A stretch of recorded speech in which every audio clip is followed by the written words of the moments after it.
एक example,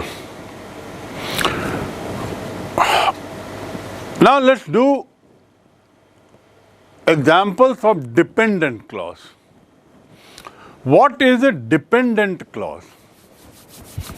Independent, हमने sentence क्या है पढ़ा, हमने क्लॉज क्या है समझा, उपवाक्य, क्लॉज की क्या विशेषताएं होती हैं ये जाना, उसके बाद क्लॉज दो टाइप के होते हैं ये भी जाना, इंडिपेंडेंट और डिपेंडेंट दो टाइप के होते हैं, उसमें इंडिपेंडेंट क्लॉज क्या है ये भी जाना, और साथ ही ये भी जाना कि independent clause it can be one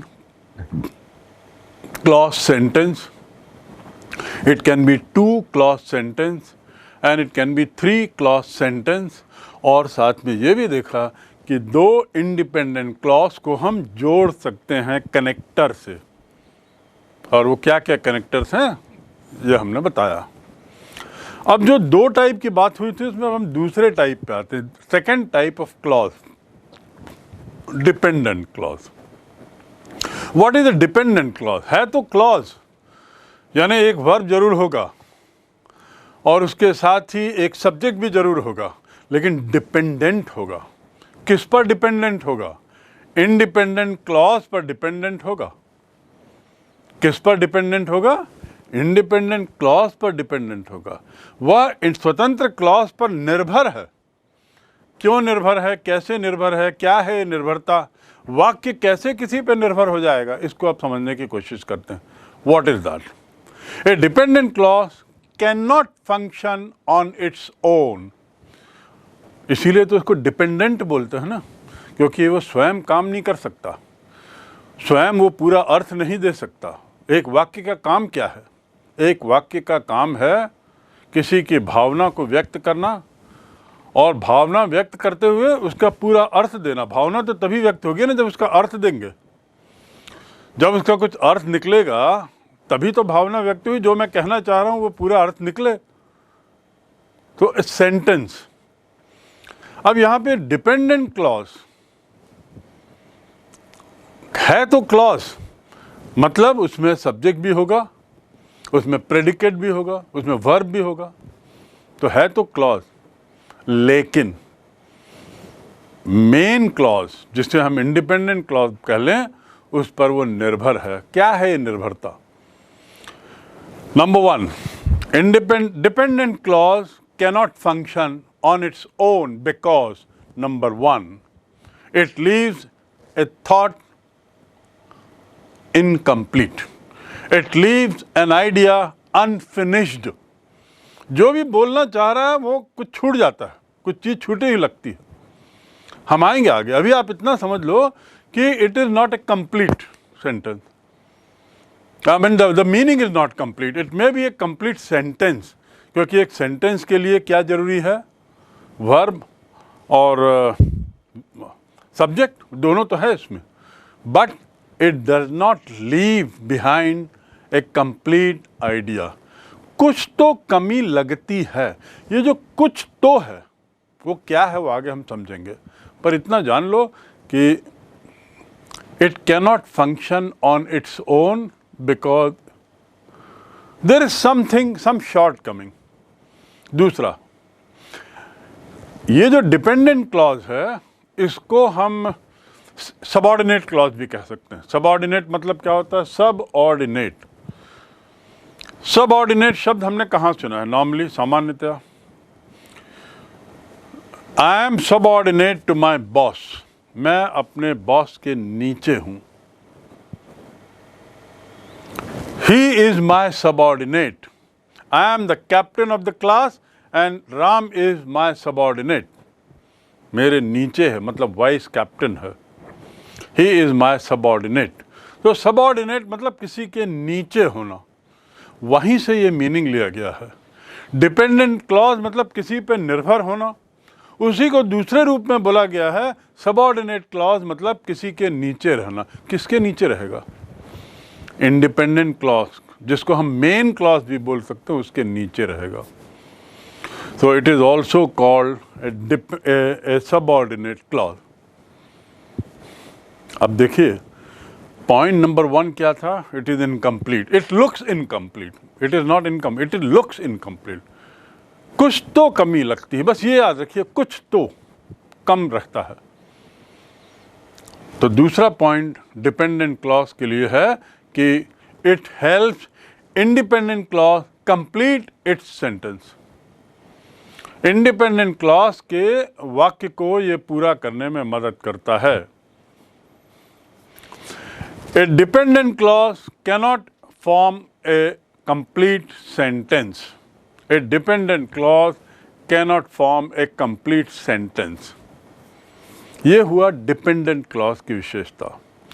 जो dependent clause होते हैं उसमें उसको लिंक करने के लिए एक subordinators होते हैं. जो subordinators होते हैं वो दोनों को कनेक्ट करते हैं. किनको? डिपेंडेंट क्लॉज को इंडिपेंडेंट क्लॉज से या दूसरे क्लॉज से, उससे कनेक्ट करते हैं. और जब कनेक्ट करते हैं सबऑर्डिनेटर तब वो उसका मीनिंग कंप्लीट होता है, तब एक कंप्लीट सेंटेंस बनता है. So in other word there are something called subordinators. Subordinate clause को दूसरे क्लॉज से जोड़ने के लिए सबऑर्डिनेटर्स होते हैं. और ये सबऑर्डिनेटर का काम क्या है? To connect dependent clause with the main one to give a complete meaning. मुख्य वाक्य से जोड़ने का कार्य करते हैं ताकि एक पूरा मीनिंग निकल जाए, उसे कहते हैं सबऑर्डिनेटर. जितने भी डिपेंडेंट क्लॉज होंगे किसी एक सेंटेंस में, किसी भी एक सेंटेंस में कई क्लॉज हो सकते हैं. हमने तो 3 क्लॉज सेंटेंस भी पढ़ा, अभी 2 क्लॉज सेंटेंस भी पढ़ा, और कई विशेष स्थितियों में तो 4 क्लॉज 5 क्लॉज सेंटेंस भी हैं. कई प्रसिद्ध राइटर्स जो हैं वो 6-6, 8-8 क्लॉज सेंटेंस लिखने के लिए प्रसिद्ध हो गए हैं. एक पूरा पैराग्राफ, कहीं पूर्ण विराम नहीं, और करीब 100 से 150 शब्द उसमें हैं, और वाक्य चले जा रहा है क्लॉज पे क्लॉज, क्लॉज पे क्लॉज, और हर एक का अपना स्वतंत्र अस्तित्व है. लेकिन पूरा एक सेंटेंस तभी बनता है जब शुरू से अंत तक पढ़ें. तो यहाँ पर, और वो किससे जुड़े रहते हैं? सब क्लॉज, सबऑर्डिनेटर से. सबऑर्डिनेटर से जितने भी डिपेंडेंट क्लॉज हैं उसमें जो फर्स्ट वर्ड होता है in each of the dependent clause, पहला शब्द जो होता है वो रहता है सबऑर्डिनेटर. यानी सबऑर्डिनेटर कौन से शब्द? डिपेंडेंट क्लॉज का पहला शब्द सबऑर्डिनेटर रहता है. याद रखिए, बहुत महत्वपूर्ण चीज़ है, बहुत सिंपल चीज़ है. डिपेंडेंट क्लॉज क्या है ये हम पढ़ेंगे, पर अभी थोड़ा सा दिमाग में बैठा लीजिए कि डिपेंडेंट क्लॉज का जो पहला शब्द है वो क्या कहलाएगा? सबऑर्डिनेटर. और सबऑर्डिनेटर का क्या काम है? डिपेंडेंट क्लॉज को मेन क्लॉज से जोड़ना.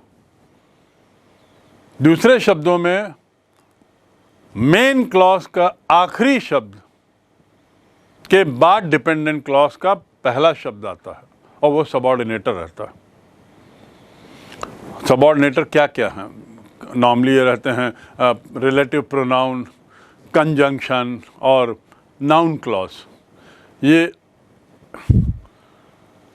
पार्ट्स ऑफ स्पीच और इसके कुछ अन्य भाग हैं जो आपने निश्चित रूप से पढ़ा होगा. यहाँ पर हम उसको विस्तार से नहीं जा रहे हैं, पर इतना समझ लीजिए कि subordinators are linkers that link dependent clause to independent clause. उससे उसको जोड़ देते हैं. They are linker, they are connectors. And subordinate clause are first word of dependent clause. Any doubt? चलो, बहुत देर से आप सोच रहे होंगे कि एक के बाद एक परिभाषा आ रही है, एक के बाद एक अर्थ आ रहे हैं, एक के बाद एक मीनिंग आ रहे हैं, बातें हो रही हैं, लेकिन उदाहरण की कमी लग रही होगी आपको. You must be feeling the absence of some example. So let us have one example here, or rather more than one example. First is, when I was dating Diana, I had an accident. क्या sentence है? When I was dating Diana, I had an accident. अब ये dating क्या है? Dating का मतलब क्या होता है? डेट करना मतलब संबंध बनाना, और लड़का लड़की से डेट करता है, लड़की लड़के से डेट करती है, जो आगे जाके सामान्य स्थितियों में वैवाहिक संबंधों में बदल जाती है। डेटिंग करते हुए हम एक दूसरे से अपने संबंध बढ़ाते हैं, डेटिंग करते हुए हम एक दूसरे को बेहतर समझने की कोशिश करते हैं। डेटिंग का मकसद एक दूसरे को समझना होता है, और फिर उसके बाद वो सब कुछ ठीक रहा तो बाद में विवाह में परिणत हो जाता है। दोनों का जो संबंध है वो वैवाहिक संबंध में बदल जाते हैं। So dating, when I was dating Diana I had an accident. देखिए इसमें क्या है, when I was dating Diana I had an accident. इसमें दो सेंटेंस हैं। I was dating Diana, I had an accident. दोनों स्वयं में अपने पर्याप्त हैं, दोनों अपने तय पर्याप्त हैं। I was dating Diana, I had an accident. When के बारे में अपन बाद में बात करेंगे। अभी आप देख लीजिए कि पूरा सेंटेंस क्या बन रहा है। When I was dating Diana, जब मैं डायना के साथ डेटिंग कर रहा था मेरा एक्सीडेंट हुआ। हिंदी में यदि बोलें, मैं डायना के साथ डेटिंग कर रहा था, एक वाक्य। मेरा एक्सीडेंट हुआ, दूसरा वाक्य। ऐसे ही I know the man who stole the watch, I know the man who stole the watch. मैं उस व्यक्ति को जानता हूँ जिसने घड़ी चुराई। वॉच का मतलब नज़र रखना, देखना, और वॉच मतलब घड़ी। स्पेलिंग दोनों की एक ही है, अर्थ अलग अलग हो सकते हैं, कई हो सकते हैं। वॉच मतलब चौकीदार, वॉचमैन, नज़र रखना, उसी से बना वॉचमैन, चौकीदार से। और वॉच का मतलब होता है देखना, नज़र रखने के अलावा क्या देखना। आई वॉच इस फिल्म, मैंने फिल्म पे नज़र नहीं रखी, मैंने फिल्म देखी। और एक वॉच का मीनिंग होता है घड़ी। तो I know the man who stole the watch. अब स्टोल क्या है? स्टोल सेकंड फॉर्म है किस वर्ब का? किस वर्ब का सेकंड फॉर्म है? स्टील का, STEAL। क्या है स्पेलिंग? देखिए STEAL, और उच्चारण प्रोनाउंसिएशन क्या है? STEAL, steal. तो steal first form, stole second form, और थर्ड फॉर्म है स्टोलन। स्टील, स्टोल, स्टोलन, चुराना। टू स्टील मतलब चुराना, चुराया। और फिर तीसरा फॉर्म है परफेक्ट फॉर्म जिसको बोलते हैं stolen, third form. Steal, stole, stolen. और स्पेलिंग देख लीजिए, वो बहुत जरूरी है। STEAL का अर्थ होता है चुराना, और STEEL का अर्थ क्या होता है? स्टील का अर्थ वहाँ होता है लोहा, स्टेनलेस स्टील, लोहा जिसको सफ़ेद उससे एक चमका दिया गया, उसके ऊपर केमिकल लगा के। स्टील के बर्तन, स्टील के बर्तन जो होता है वहाँ पर स्टील की स्पेलिंग है STEEL, और मैं बात कर रहा हूँ STEAL के सेकंड फॉर्म की जो है स्टोल। तो I know the man who stole the watch. Third, he bought a car, he bought a car which was too expensive। Too मतलब क्या है? बहुत ज़्यादा, TOO। TOO माने दो, और TO माने टू, वो टू नहीं है। I went to market, मैं बाजार गया। टू, मैं बात कर रहा हूँ टू की, TOO मतलब बहुत ज़्यादा। You are too smart, तुम बहुत ज़्यादा स्मार्ट हो। It is too costly, ये बहुत महंगा है, बहुत ज़्यादा महंगा है। So he bought a car which was too expensive। उसने एक कार खरीदी जो बहुत महंगी थी, बहुत खर्चीली थी, बहुत महंगी थी, expensive. I know that he cannot do it. क्या है अगला sentence? I know that he can not do it. मैं जानता हूं कि वह यह नहीं कर सकता। I know that he can not do it. मैं जानता हूं कि वह यह नहीं कर सकता। Right? Next sentence that we have is he does not know where he was born. अब देखिए, हम डिपेंडेंट क्लॉज की बात कर रहे हैं और डिपेंडेंट क्लॉज को समझने के लिए ये उदाहरण है। He does not know where he was born.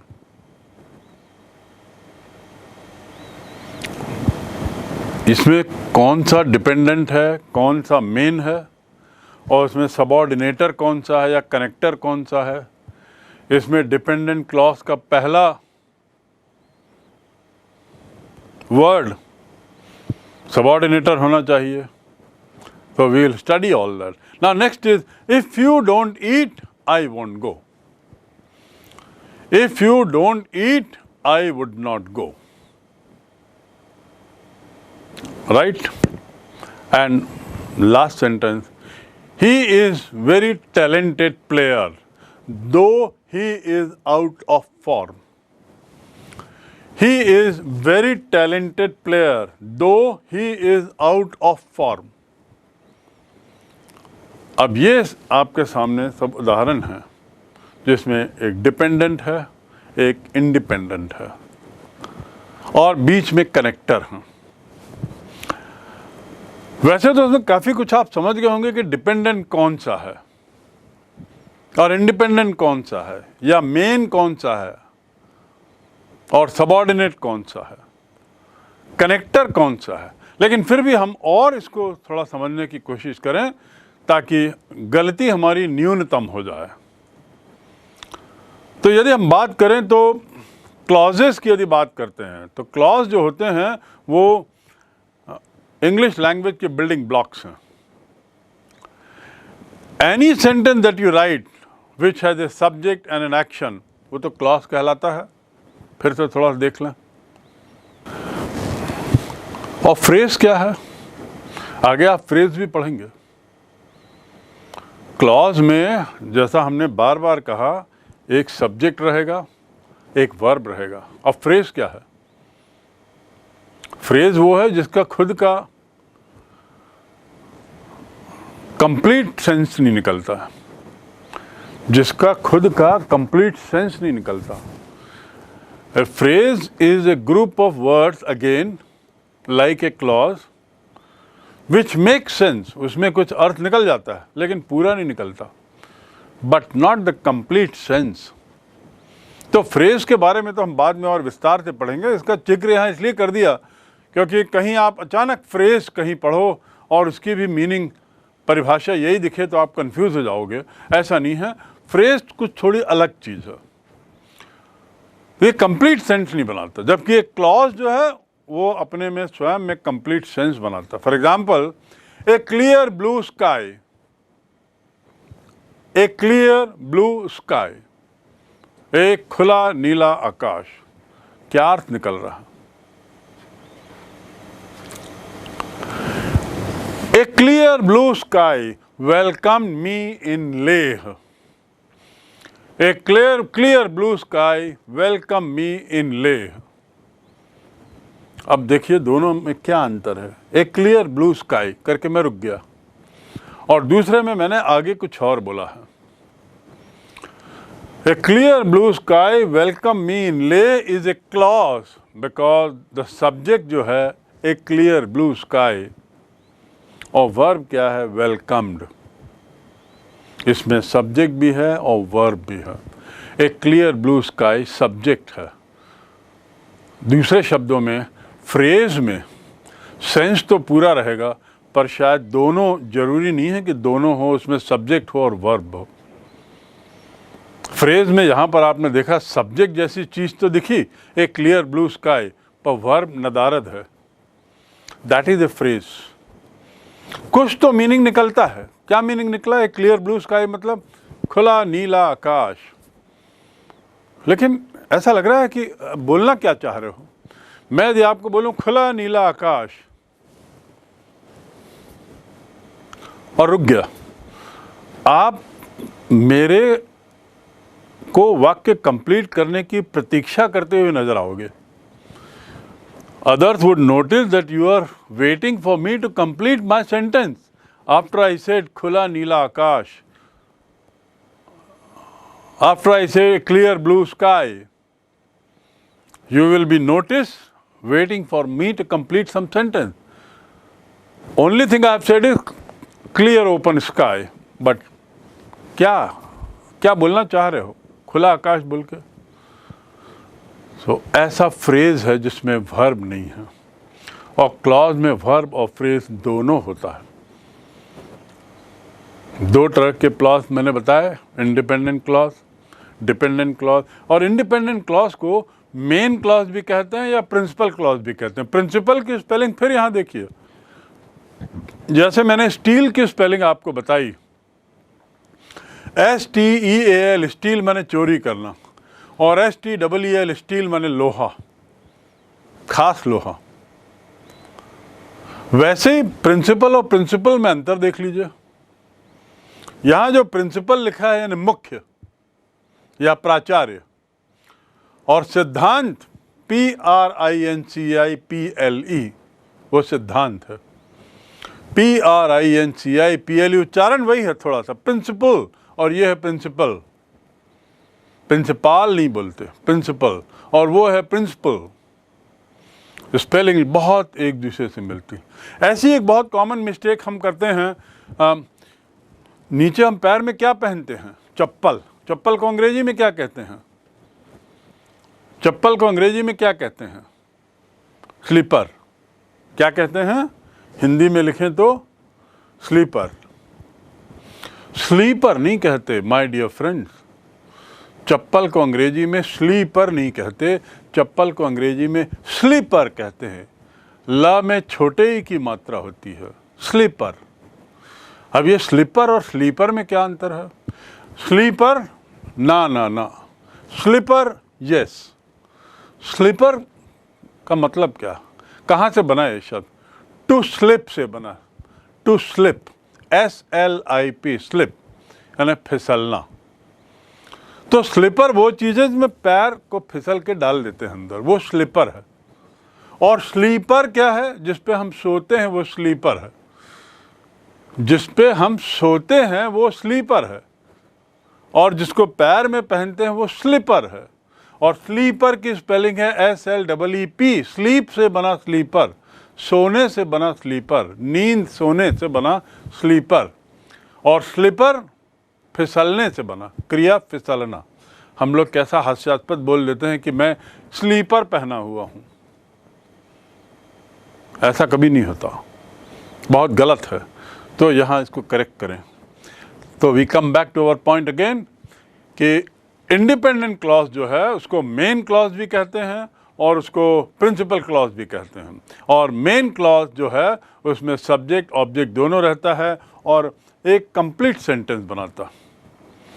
चलिए फिर इसके उदाहरण देख लें। और आई लाइक आइसक्रीम कंप्लीट है, ये स्वयं में एक मेन क्लॉज है। I like ice cream and I like chocolate. I like chocolate complete है। आई लाइक आइसक्रीम ये भी कंप्लीट है। अब ये दोनों कंप्लीट हैं, लेकिन बीच में एक कनेक्टर से जुड़े हुए हैं। वो क्या है? एंड। एंड क्या कहलाएगा? कनेक्टर। एंड क्या कहलाएगा? सबऑर्डिनेटर। ये हो गया जहाँ पे दो क्लॉज जो अपने तय पूरा मीनिंग रखते हैं और जो दोनों ही मेन क्लॉज के जैसे हैं, उसको हम कहते हैं कंपाउंड क्लॉज। तो अब देखिए, हम इंडिपेंडेंट क्लॉज पढ़े, इंडिपेंडेंट क्लॉज के बाद डिपेंडेंट क्लॉज समझे। अब यहाँ पर थोड़ा हम और गहराई में जा रहे हैं। क्लॉज के और बहुत से प्रकार, इन्हीं इंडिपेंडेंट और डिपेंडेंट के अंतर्गत ही आने वाले विभिन्न प्रकारों की चर्चा हो रही है। तो ये देखिए क्या लिखा है, I like ice cream and I like chocolate. दोनों इंडिपेंडेंट काम कर रहे हैं, दोनों मेन क्लॉज हैं। आई like ice cream and I like chocolate. जहाँ पे दो मेन क्लॉज एक दूसरे से जुड़ें उसको कहते हैं conjunction.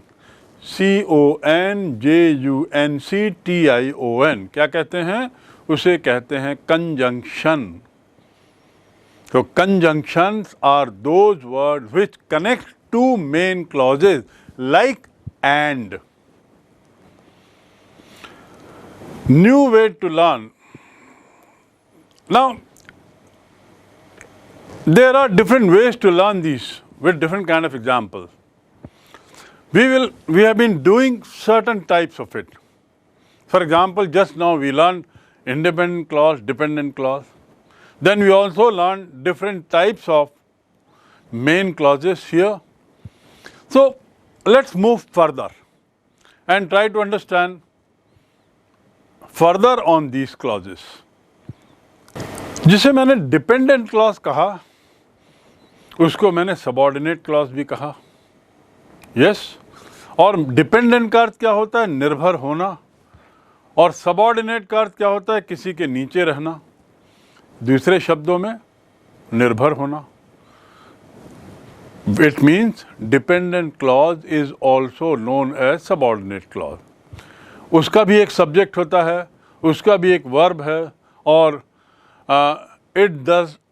it depends on the main clause for making sense. मैंने जब कंपाउंड क्लॉज की बात की थी तो आपको बताया था कि कंपाउंड क्लॉज वो होता है जो दो मेन क्लॉज को जोड़ के बनता है। कौन से क्लॉज को? दो मेन क्लॉज को जोड़कर कंजंक्शन के माध्यम से एक कर दिया जाता है, वो कंपाउंड क्लॉज। उसमें दोनों क्लॉज मेन रहते हैं। और मेन क्लॉज मतलब क्या है? जहां पर यदि हम दोनों मेन क्लॉज को अलग अलग तोड़ दें तो दोनों का अपना पूरा पर्याप्त मीनिंग है। लेकिन यहां पर सबऑर्डिनेट क्लॉज ऐसा है जो अपने तय पूरा मीनिंग नहीं दे पाता, जो अपने तय पूरा मीनिंग नहीं दे पाता। It has a verb, it has a subject, but it is dependent on main clause for its sense, and it does not make complete sense on its own. फिर से वही बात दोहराई गई है। ये बार बार इसलिए कहा जा रहा है कि आप समझने की कोशिश करें कि डिपेंडेंट सबऑर्डिनेट क्या है। For example, I will go to the market if you come with me. I will go to the market if you come with me. ये एक कॉम्प्लेक्स सेंटेंस है, ये एक कॉम्प्लेक्स सेंटेंस है। I will go to the market if you come with me, the complex sentence. इसका main clause क्या है? I will go to the market. I will go to the market main हुआ। और subordinate clause क्या हुआ? If you come with me. यदि मैं केवल आपको बोल दूं if you come with me तो आप बोलेंगे हाँ, तो बोलिए क्या बोलना है आगे। इफ़ यू कम विथ मी में क्या आप मेरे को कुछ इनाम देंगे? If you come with me तो क्या पिटाई करेंगे? इफ़ क्या है? तो कंप्लीट सेंटेंस नहीं हो रहा। लेकिन इसमें एक वर्ब भी है, इसमें एक सब्जेक्ट भी है, यू सब्जेक्ट है, वर्ब कम है, पर ये कंप्लीट नहीं है, कहीं कुछ कमी लग रही है। ऐसा complex sentence I will go to the market if you come with me is a complex sentence. It has a main clause, I will go to the market. मैं बाजार जाऊंगा, ये स्वयं में पर्याप्त है। इसमें कुछ आगे पीछे ना भी बोलूं तो भी एक भावना क्लियर हो गई कि मैं बाजार जाऊंगा। अब उसके साथ जो जुड़ा हुआ वाक्य है वो कंप्लीट नहीं है, जुड़ा हुआ जो उपवाक्य है वो कंप्लीट नहीं। If you come with me, the main clause I will go to the market, उसके साथ if you come with me जुड़ने से if you come with me अपने में पूर्ण सेंस देता है। और पूर्ण सेंस देते हुए तब जाके पता लगता है या तब जाके महसूस होता है कि इफ़ यू कम विथ मी भी एक महत्वपूर्ण उपवाक्य है उस सेंटेंस का। जो सबऑर्डिनेट क्लॉज है if you come with me, ये स्वयं में तो कंप्लीट मीनिंग देगा नहीं, दे नहीं रहा है और उस पर निर्भर है। Based on the function they perform in the sentence, function के आधार पे हम क्लॉजेस को भी अलग अलग खंडों में बांटते हैं। फंक्शन के आधार पे कैसा फंक्शन परफॉर्म कर रहे हैं उसके आधार पे भी हम क्लॉज को अलग अलग आधार पे कैटेगराइज कर सकते हैं, उसका वर्गीकरण कर सकते हैं। तो फंक्शन के आधार पे क्या क्या वर्ग हैं इसके, अब हम चलें थोड़ा उसकी ओर।